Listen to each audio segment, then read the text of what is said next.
இந்த 4 பழமும் தாமு அண்ணாவுக்கு, அவைகள் இங்கேயே இருக்கட்டும் என்றார் பாபா.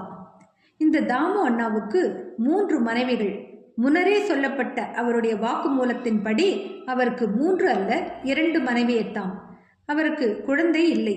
பல ஜோசியர்களை கலந்தும் தாமே ஜோதிடத்தை ஓரளவு கற்றும் ஒரு பாப கிரகம் தன் ஜாதகத்தில் புத்திரஸ்தானத்தில் இருப்பதால் தனக்கு குழந்தை பிறக்க வாய்ப்பில்லை என அறிந்து கொண்டார். ஆனால் பாபாவிடம் அவருக்கு பெரும் நம்பிக்கை உண்டு.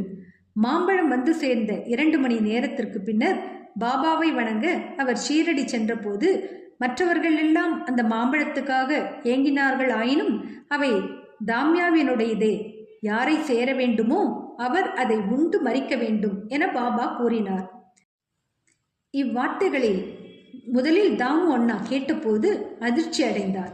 ஆனால் மஹல்சாபதி அவைகளை விளக்கினார். சாவு என்பது தான் என்ற அகங்கார சாவு ஆகும்.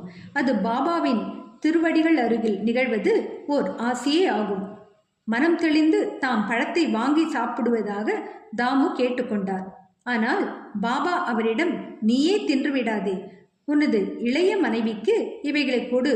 இந்த ஆம்ரலீலா மாம்பழ அற்புதம் அவளுக்கு 4 மகன்களையும் 4 மகள்களையும் கொடுக்கும். காலப்போக்கில் பாபாவின் மொழிகளே உண்மையாயின, ஜோஷியர்களுடையது அல்ல என்றும் அறியப்பட்டது.